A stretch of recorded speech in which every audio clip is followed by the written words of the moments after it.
We've been shown that the majority of people on Veve have less than 100 gems in their account. So today we're going to go over what I would do if I had 100 gems to spend, how to start increasing your vault value as well as your gem balance. Let's get started. Welcome in everyone, my name is Andy and I appreciate you taking some time out of your day to come and watch this video on the channel. Just before we get going, if you do enjoy this type of content and you want to learn more about the crypto, NFT and finance space as I learn, I'd love for you to be a part of this journey and you can do that by hitting subscribe. Starting off on Veve, I didn't have that many gems either. I started with 300 gems and that was all I'd put in from my bank account for a long while. I think about 6 months of a time period. 100 gems were all that I'd actually put in from my bank. Now back in the beginning of April, there really weren't that many people on the app compared to what we've got now. I thought there would have been a big shift on how you grow your gems quickly or how you grow your vault through that massive shift of getting to 1.3 million active users, when back then we probably had like 50,000 users maximum, and this wasn't active users, this was just downloads. But the funny thing is, most of the stuff actually stayed the same from how I got my gem balance up to what I'm at now. I have over around 300 collectibles when you include comics and collectibles, have collected most of the Disney NFT sets and have quite a few of the blue chips on the app. And this is all from that starting place. And yes, I'm definitely not someone who's made the most out of everyone who's started with a small gem balance, but for me personally, as someone who's come into this space quite new and not really understanding any of the cycles to get my way up to this point, is something I'm quite proud of. The problem that many people have is that when you don't have that much money to use, you're not able to make the same profit that some other people who have a lot more than you can make. You can buy secret rares on a really good deal and make a couple thousand in the matter of minutes if you get a low mint.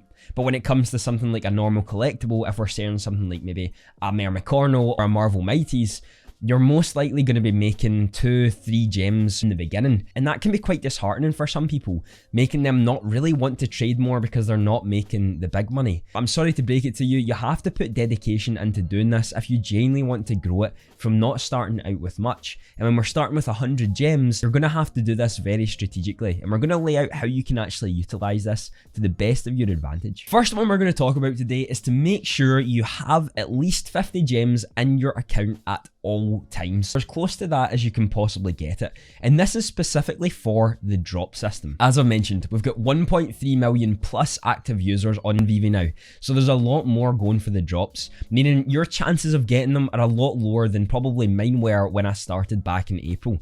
But that does not mean just because you're not getting some of them, you shouldn't continuously go for them.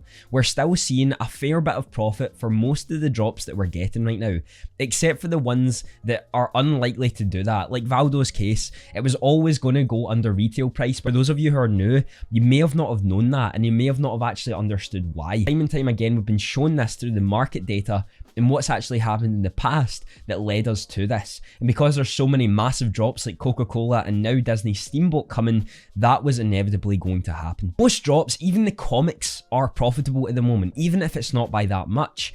And you may just get lucky in one of them and bag an ultra rare or even a secret rare if you get really lucky. That massively increases your portfolio and allows you to start actually growing your vault and making more profit in that area. Why I recommend having 50 gems is because most of the drops that you can get right now have been under that. So Deadpool at that price, Coca-Cola Globes are 29, comics are 7, and we've also not got Mickey's Medium article yet, but I'm guessing that blind box might be 50 as well, or maybe a bit higher. If you can have those gems in your account and just go for the drops, you have a much higher chance of increasing your portfolio very, very quickly compared to something that we're going to talk about a little bit later in the video. But they both work extremely well. This is where you watch some of the videos that are made on the tips and tricks. I've got one on the channel here that you can go and check out, and it will allow you to have the best chances that you possibly can when it comes to going for the drops. Because although you're probably not going to win most of them, you still might get 1 or 2 that really solidifies your ground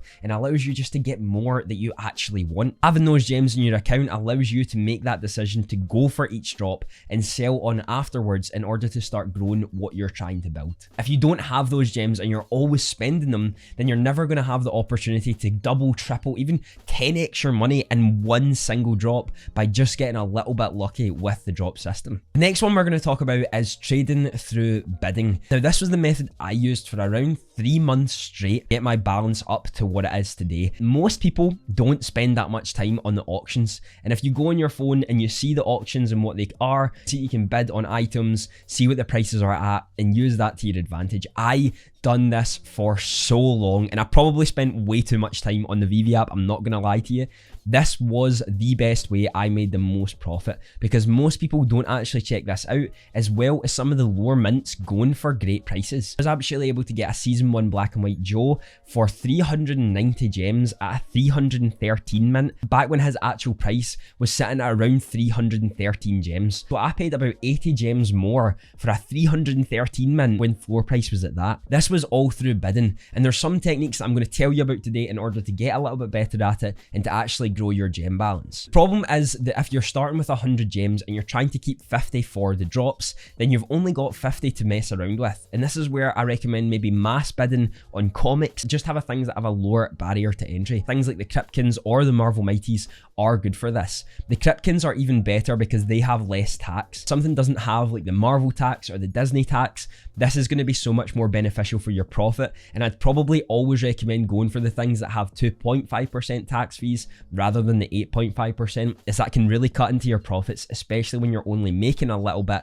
in the beginning. There is a trick that you can use when it comes to the bidding itself. Now, there's two methods that you can use for this. The one that I used back in the day, and one that's probably going to be easier for you to understand.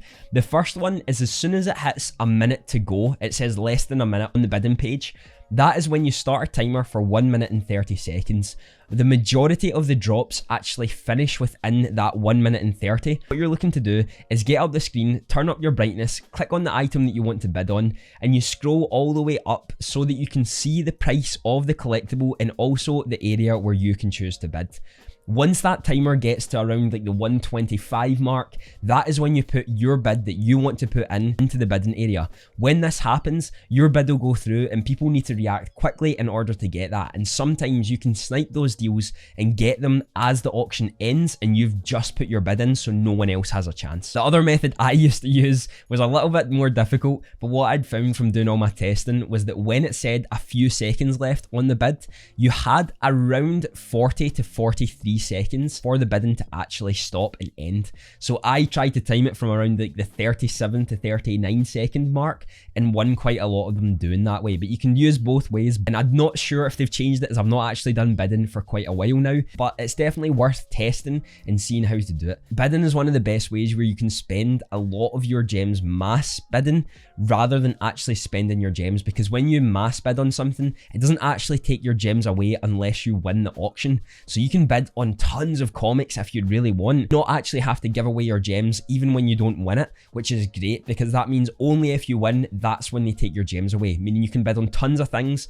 and hope that you win one of them and then can buy it and resell it on for some profit. The bidding method, although is slower and you have to be more patient because things obviously have to go down to zero, still only do the bids for 3 days, so you have to wait on all that cycle coming along.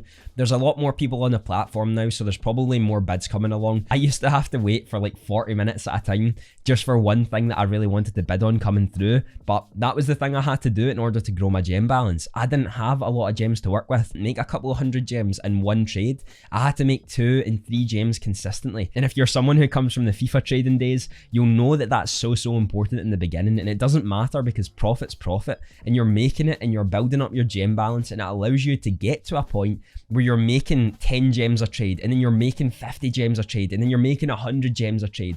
There's so many things that you can do, but you have to start small. You have to slowly work your way up there. It's the only way you're going to get to it when you go through the bidding method. The method I'm going to share with you today is the sniping method. Now, this is the hardest one, definitely to learn, but the most profitable if you get good at it. The sniping method is what I've used to make a couple 100 gems in a matter of minutes if you're quick enough to do so, but it is truly the best way that you can start growing your gem balance if you're fast enough. What often happens is the drop occurs. then the market opens back up and there's a frenzy, an absolute frenzy that goes on. People are listing up things very quickly in order to make their gems back or make some profit in what they're doing. People make the mistakes selling low mints for cheap, selling the normal ones for cheaper than they're going to sell for, and this gives you the opportunity to buy in and make some really quick and incredible profits.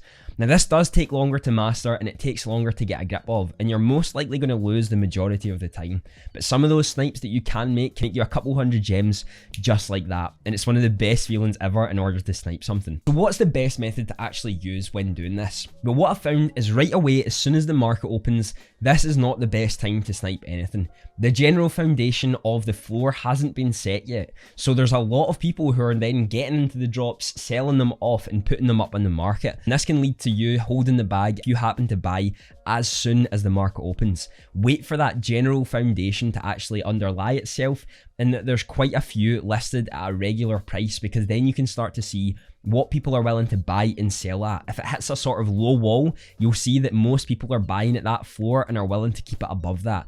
And then if the floor starts to completely solidify itself, then you know that it's probably not going to go higher just now. In the beginning, it fluctuates massively, and especially you've got to pay attention to how many items of the drop have actually been given out, because sometimes the market opens when only 2,000 or 3,000 editions have actually been given out of a 20,000 edition set. And that means the floor price hasn't actually solidified itself. It's just not many people actually have access to the item that they've purchased. When you do this more, you'll start to realize when it's the best time to start entering the market. But what I would say is when it comes to really low editions, if things are going for floor price, even at the beginning, does not matter, I'd go for it, because sometimes they can sell for 3, 4, 5, and even 10x, especially when they're sub 100 mints. They are harder to snipe, I will tell you that, but if you can get them at some form of floor price, maybe 10 minutes after the drop, then yes, 100% go for that. This is the best time to pick up the best deals that you possibly can. You have the best opportunity here when people are panicking, they're trying to get liquidity for other drops that are happening and more, and generally don't really know what the best place to put their item up for is at. This is where you can take the advantage. There's some things that you can do in order to increase your chances of actually getting these and beating out some of the people who use scripts in order to buy these on the market. The first one is the lower text trick. Now, if you're on iPhone, I have an iPhone 7 and I'm not able to do this, so I think you have to have a newer iPhone in order to do so. I can lower my text size, but not to the place where this works. But Chris made a video, and I'll show you the clip on the screen right now, where you lower your text size of your display, and you can actually see the buy now button as soon as you click onto the screen, allowing you to not actually have to scroll down and then click the buy now. I still have to do that, unfortunately. I've managed to get some snipes, so it doesn't mean you've got 0% chance. It probably just means you've got less of a chance of getting it if you're not quick enough. When you do this, you can click on the item, click the buy now right away, and you're quicker at actually reacting to purchasing the item. So again, higher chance of actually getting it when you're purchasing it. What I will say as well is never go for the lowest one on the market. I mean, you can, but there's so many people going for the lowest of the low. Go for maybe the third or fourth one down. That's the one I always go for, because although there's still going to be a lot of people going for it, there's going to be less people going for it than the first one that comes up. And if you're sniping, only ever go for something once the refresh page is actually happened. When you're hitting refresh, you'll see that for some time, all the mints will stay the same because the page hasn't actually refreshed itself. You need to wait on the mints changing. That's when you go in for the snipe, because that's when the market actually updates. If you do it after like the 4th swipe down and nothing changes, by that time, it's most likely gone. So you have to be quick. As soon as that refresh page happens and it actually refreshes the mints, that's when you go in for the snipe, because that's when it's actually been listed. If you're doing this when we only have 100 gems in this scenario, it's best to sell on quickly, because the market can fluctuate very, very fast. And let's take example last night when it comes to Deadpool. Deadpool was sitting at around 120 gems. Mickey's Steamboat got announced and now he's down to 95 gems. Now I think that's an incredible deal for Deadpool, and I know it's because people are selling off for Coca-Cola and the new Mickey that was announced, but this can mean you could be left holding the bag if you buy at 120 and say, I'm going to keep it for a few days and hope. If you're someone who needs liquidity and you're trying to trade, first of all, you can't go for the Deadpool because you've not got 120 gems. But in this scenario, when it comes to things like comics and all that sort of stuff, try to not hold them for long periods of time when you're trying to flip.